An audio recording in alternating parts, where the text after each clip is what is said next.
आज हम बात करेंगे डायरिया पर, दस्त पर, कि क्या वजह है हमारे दस्त होने की या दस्त लगने की, हमारे या हमारे बच्चों की या हमारे परिवार वालों की, या आप अगर मेरे जूनियर है डॉक्टर हैं तो आपके पेशेंट को क्या वजह है जिससे वह दस्त से परेशान है। दोस्तों, जो पहली सबसे कॉमन वजह है वह है कि अगर पेशेंट को प्रॉब्लम है दस्त की और साथ में उल्टियाँ भी उसे हो रही है और फीवर भी है, तो एक गैस्ट्रोएंटराइटिस की वजह से ये होता है, अमूमन वायरस की वजह से। तो वायरल गैस्ट्रोएंटराइटिस की वजह से ये जो उल्टी दस्त होते हैं लोगों को बुखार के साथ, तो उसकी वजह वायरस होता है। एक और दोस्तों, उल्टी होती है, दस्त होते हैं पेशेंट को, लेकिन फीवर नहीं होता, और ये ग्रुप में होता है, मतलब कि घर के सभी सदस्यों को होगा, कुछ सदस्यों को होगा, या जो दोस्त हैं, जो यार दोस्त अपनी पार्टी मना रहे थे या किसी समारोह में गए थे या किसी उस समारोह में जितने भी लोग गए थे उनमें से बहुत सारे लोगों को अगर उल्टी दस्त हो तो इसकी वजह दोस्तों फूड पॉइजनिंग होती है कि उस खाने के अंदर कुछ इन्फेक्शन था, उस इन्फेक्शन की वजह से सारे के सारे लोग प्रभावित हुए। दोस्तों, तीसरी वजह दस्त की होती है, अगर दस्त के साथ अगर जो मोशन है उसके साथ म्यूकस आ रहा है और ब्लड भी कभी कभी मिक्स्ड आ रहा है, तो ये डिसेंट्री की वजह से होता है। दोस्तों, अगर डिसेंट्री की समस्या जिसे हम पेचिश कहते हैं, तो इस दस्त की जो वजह है वह पेचिश है।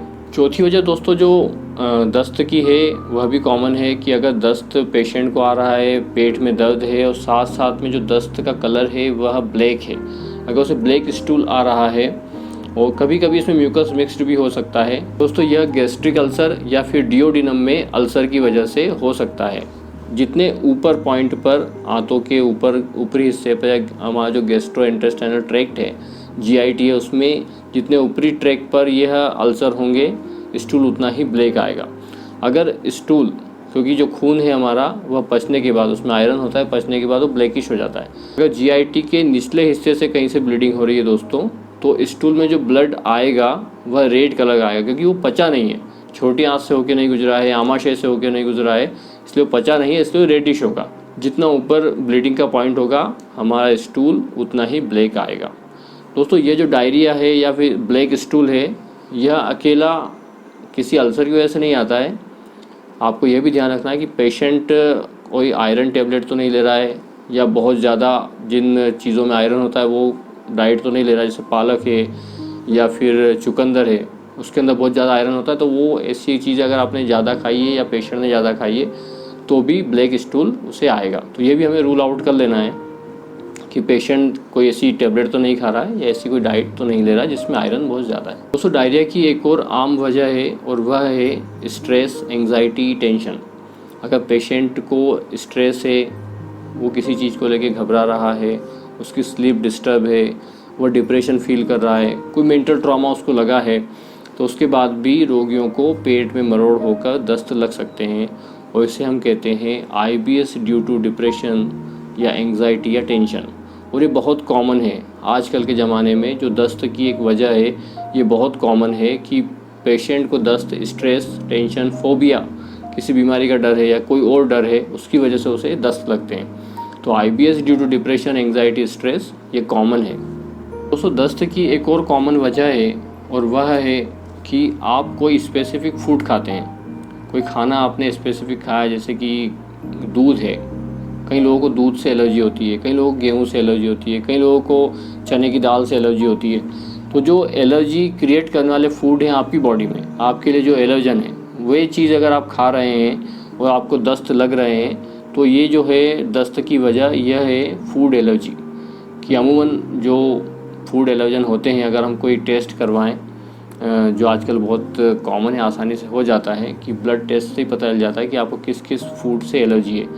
तो अगर वो एलर्जी वाली चीज़ें आप खाएंगे तो आपको दस्त लग सकते हैं, और इस दस्त का इलाज है कि आप उन एलर्जी वाली चीज़ों को खाना बंद करिए। तो दस्त की एक और कॉमन वजह है और वह है मेडिसिन।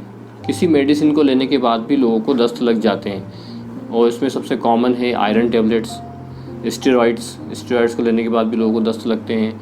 एंटीबायोटिक्स, कई जो हेवी एंटीबायोटिक्स होती है जब पेशेंट लेता है तो उससे हमारे अच्छे बैक्टीरिया भी कील होते हैं और उसकी वजह से भी हमें दस्त लग जाते हैं। ऐसे में डॉक्टर हमें देता ही अमूमन प्रोबायोटिक, कि ऐसी चीज़ें जिसके अंदर बैक्टीरिया होते हैं वो हमारे लिए फ़ायदेमंद होते हैं, उन्हें दिया जाता है जिससे कि दस्त रुक जाते हैं अमूमन अगर एंटीबायोटिक्स से हो रहे हैं तो दोस्तों आपको ये भी देखना है कि जो दस्त लग रहे हैं आपको, कहीं वह ऐसा तो नहीं है कि आप कोई मेडिसिन आपने लेना शुरू की, दवाई आपने लेना शुरू की, उसके बाद आपको दस्त लग रहे हैं। अगर ऐसा है तो आप उन दवाओं को अपने जो प्रिस्क्रिप्शन है उससे हटाएंगे तो आपके जो दस्त हैं वह बंद हो जाएंगे, आप सामान्य हो जाओगे।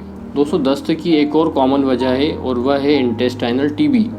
अगर किसी व्यक्ति को आंतों के अंदर टीबी है तो उससे भी पेट में दर्द के साथ दस्त लग सकते हैं। इसमें साथ साथ में ये होगा कि पेशेंट का वेट कम होगा, उसे शाम के समय या लंबे समय से बुखार आ रहा होगा, और ऐसे व्यक्ति में जब आप टेस्ट करवाएंगे इसमें ट्यूबरकुलोसिस के टेस्ट पॉजिटिव आएंगे। और स्पेशली ऐसे पेशेंट हमें डायग्नोस होते हैं सोनोग्राफी से। जब हम उनकी सोनोग्राफी करवाते हैं तो उसमें बहुत सारे जो लिम्फ नोड है उसमें स्वेलिंग आती है और आंतों के अंदर भी स्वेलिंग आती है, तो उससे हम पता कर लेते हैं कि इसे टीबी हो सकती है। फिर टीबी के वो जो टेस्ट हैं ब्लड से होने वाले, वो टेस्ट हम करवाते हैं और कंफर्म करते हैं, और ऐसे में पेशेंट का जब टीबी का इलाज किया जाता है तो उसके दस्त भी बंद हो जाते हैं। दोस्तों यह थी दस्त की या डायरिया की आम वजहें। आपको यह वीडियो कैसा लगा दोस्तों, कमेंट बॉक्स में ज़रूर बताइएगा। आप हमारे चैनल को सब्सक्राइब कीजिए, बेल आइकन को दबाइए ताकि आप हेल्थ से रिलेटेड जो हमारे और वीडियो आने वाले हैं उन्हें मिस ना करें। और जो आपके दोस्त मित्र परिचित इस समस्या से पीड़ित हैं उन तक यह वीडियो ज़रूर पहुँचाएँ। थैंक यू, धन्यवाद।